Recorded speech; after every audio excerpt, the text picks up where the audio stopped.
Terima kasih Bu Ersa. Selamat pagi Bapak Ibu sekalian. Saya akan melanjutkan pembahasan mengenai materi press release pertama terkait dengan dampak COVID-19 terhadap penerapan PSAK 1, instrumen keuangan. Ya, pertanyaan pertama mungkin yang relevan untuk kita bahas adalah bagaimana dampak pandemi ini terhadap penerapan pertama kali PSAK 71. Seperti kita ketahui, PSAK 71 itu berlaku efektif 1 Januari 2020 sehingga 1 Januari 2020 merupakan tanggal penerapan awal PSAK 71. Dan seperti kita ketahui, salah satu perubahan signifikan dari PSAK 71 adalah diperkenalkannya model impairment loss yang baru, disebut expected credit loss, atau di PSAK 71 disebut sebagai kerugian kredit ekspektasian. Nah, khusus untuk ketentuan transaksi, seperti kita ketahui bahwa diberikan kemungkinan bagi entitas untuk tidak melakukan penyajian ulang atas dampak perubahan metode tadi terhadap periode komparatif, tetapi untuk melakukan catch up adjustment terhadap retained earnings awal atau saldo laba awal 1 Januari 2020 ketika entitas pertama kali menerapkan PSAK 71. Nah, pertanyaannya adalah bagaimana entitas perlu mengukur atau mempertimbangkan dampak pandemi tadi terhadap penentuan penyesuaian yang diperlukan ketika pertama kali menerapkan PSAK 71 pada 1 Januari 2020. Jika akan mengakibatkan, diperkirakan mengakibatkan peningkatan nilai kerugian kredit ekspektasian, apakah boleh nilai tersebut atau dampak tersebut disesuaikan terhadap saldo laba awal 1 Januari 2020? Secara prinsip sebenarnya sejalan dengan ketentuan di PSAK 8 yang tadi sudah disampaikan oleh Pak Johan, bahwa perlu dibedakan apakah secara prinsip ini sebenarnya merupakan peristiwa penyesuai atau peristiwa non-penyesuai. Secara spesifik di PSAK 71 paragraf 5.517C sebenarnya sudah dijelaskan hal ini, bahwa ketika mengukur pada setiap periode pelaporan termasuk ketika pada saat tanggal penerapan awal, maka entitas mempertimbangkan informasi yang wajar dan terdukung yang tersedia tanpa biaya atau upaya berlebihan yang mencerminkan informasi yang relevan dengan peristiwa masa lalu, kondisi kini, dan perakiraan kondisi masa depan sepanjang informasi tersebut sudah tersedia pada saat tanggal periode pelaporan. Dalam hal penerapan pertama kali dan mempertimbangkan lini masa yang tadi sudah disampaikan oleh Pak Johan, dalam press release tersebut kalau dibaca akan memberikan panduan bahwa informasi mengenai dampak pandemi COVID-19 baru tersedia setelah 1 Januari 2020. Dengan demikian, ketika menentukan dampak penerapan awal pada saldo laba 1 Januari 2020, dengan menggunakan prinsip yang ada di PSAK 71, tentu saja hal tersebut tidak dapat disesuaikan ke dalam saldo laba awal 1 Januari 2020. Nah, itu satu hal yang dibahas di press release. Ke slide berikutnya membahas mengenai bagaimana menerapkan prinsip tersebut pada setiap akhir periode pelaporan setelah 1 Januari 2020. Nah, di slide berikutnya sebenarnya akan menunjukkan bagaimana mempertimbangkan dampaknya ke setiap periode pelaporan. Seperti kita ketahui, prinsip yang dipakai di PSAK 71 adalah untuk melakukan tracking atas perubahan estimasi kerugian kredit. Ya. Artinya ketika kerugian kreditnya diperkirakan meningkat secara signifikan dan seterusnya, maka jumlah tersebut diminta untuk dipertimbangkan dalam pengukuran kerugian kredit ekspektasian dengan melakukan tracking.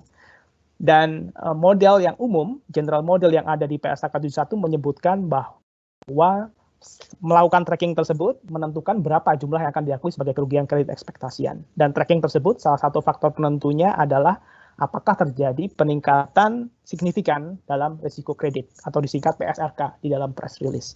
Ketika meningkat secara signifikan risiko kreditnya, maka akan berpindah dari stage yang pertama ke stage yang kedua. Seperti kita tahu, stage yang pertama memperkirakan atau mengestimasi nilai kerugian kredit setahun ke depan, sedangkan di stage kedua akan memperkirakan kerugian kredit sepanjang sisa umur dari instrumen tersebut.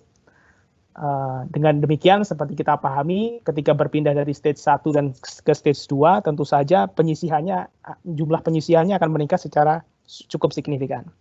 Nah, yang digarisbawahi di dalam press release adalah bahwa setelah 1 Januari 2020, tanggal penerapan awal, tentu saja entitas harus mempertimbangkan penilaiannya terhadap apakah telah terjadi peningkatan signifikan atas risiko kredit pada setiap akhir periode pelaporan, misalnya 31 Maret, 30 Juni, dan seterusnya, dengan mempertimbangkan prinsip yang sama, bahwa apakah telah terjadi peningkatan risiko gagal bayar pada setiap akhir periode pelaporan, dan mencerminkan dampaknya terhadap pengukuran kerugian kredit ekspektasian atau KKE, dengan prinsip yang sama, menggunakan informasi yang wajar dan terdukung yang tersedia tanpa biaya atau upaya berlebihan, sesuai dengan prinsip yang ada di PSAK 71.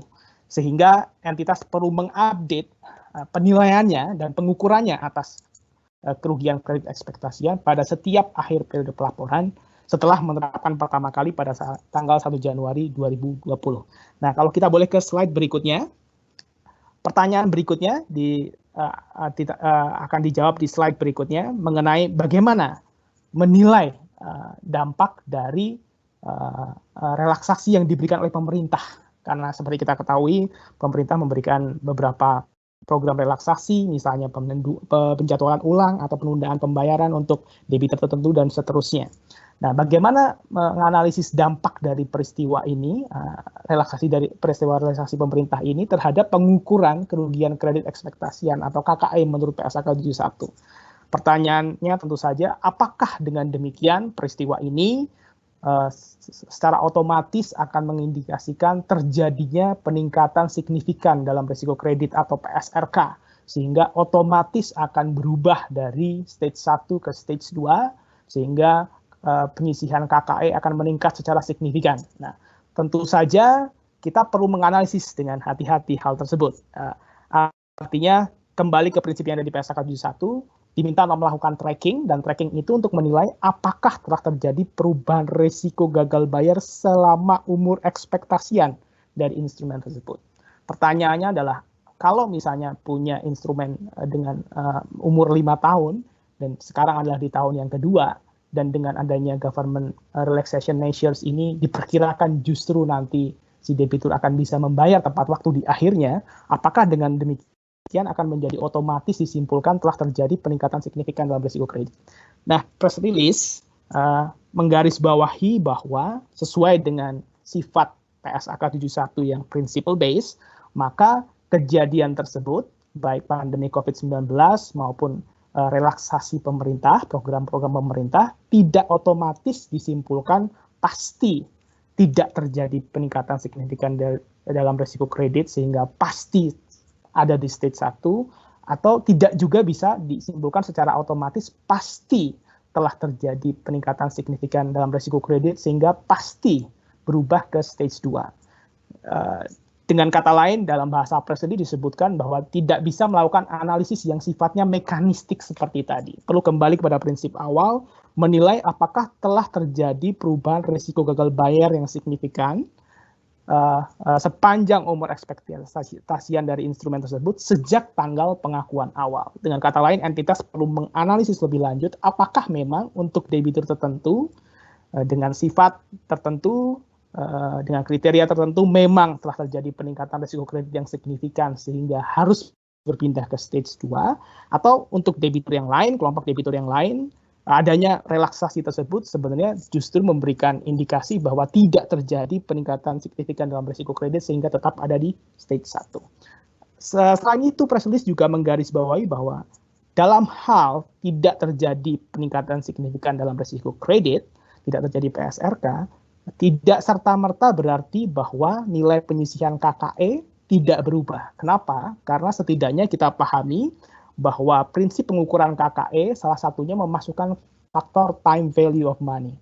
Artinya dengan adanya pergeseran jadwal pembayaran dan seterusnya, tentu saja secara implisit kita bisa memahami bahwa ini akan mempengaruhi faktor time value of money, dan dengan demikian dapat mempengaruhi nilai penyisihan KKE yang diharapkan akibat jadinya peristiwa tersebut.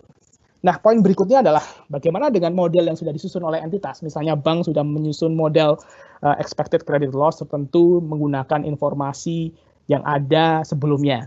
Apakah peristiwa pandemi ini sebagai peristiwa yang belum pernah terjadi sebelumnya dan tidak dimodelkan dalam pemodelan yang sudah dipakai, harus ditinjau ulang. Nah, press release menggarisbawahi bahwa meskipun dipahami bahwa cukup sulit untuk inkorporasi dampak dari pandemi COVID-19 ini terhadap pengukuran KKE, tetapi entitas perlu mempertimbangkan hal tersebut, bahwa belum tentu model yang sudah dipakai sebelumnya itu masih tepat untuk dipakai dalam kondisi sekarang. Mengapa? Karena bisa jadi model tersebut disusun dengan asumsi normal, tidak ada kondisi yang timbul seperti yang diakibatkan oleh pandemi COVID-19. Jadi apa yang harus dilakukan jika memang diperkirakan dampaknya signifikan, bisa jadi entitas perlu melakukan apa yang disebut sebagai post-model overlay. Artinya model yang sebelumnya sudah dipakai, mungkin perlu ditambahkan beberapa faktor tertentu untuk mencerminkan dampak yang mungkin timbul dari kejadian pandemi COVID-19 ini. Dan poin terakhir, tentu saja karena ini sifatnya sangat judgmental, maka entitas diminta untuk memberikan pengungkapan yang memadai. Sebenarnya hal tersebut sudah digarisbawahi juga di PSAK 71, tetapi mungkin hal yang menjadi penting adalah karena ini sesuatu hal yang baru, mungkin belum pernah dipertimbangkan sebelumnya, dampaknya bisa jadi cukup signifikan, maka entitas perlu memberikan pengungkapan yang memadai, termasuk mengenai pertimbangan atau judgement yang dipakai untuk menentukan misalnya apakah telah terjadi peningkatan signifikan dalam risiko kredit, judgement mengenai bagaimana dampaknya terhadap post-model overlay dan lain sebagainya. Nah, saya pikir dari saya sementara itu saja membahas press release untuk PSAK 71. Terima kasih, saya kembalikan ke Pak Johan.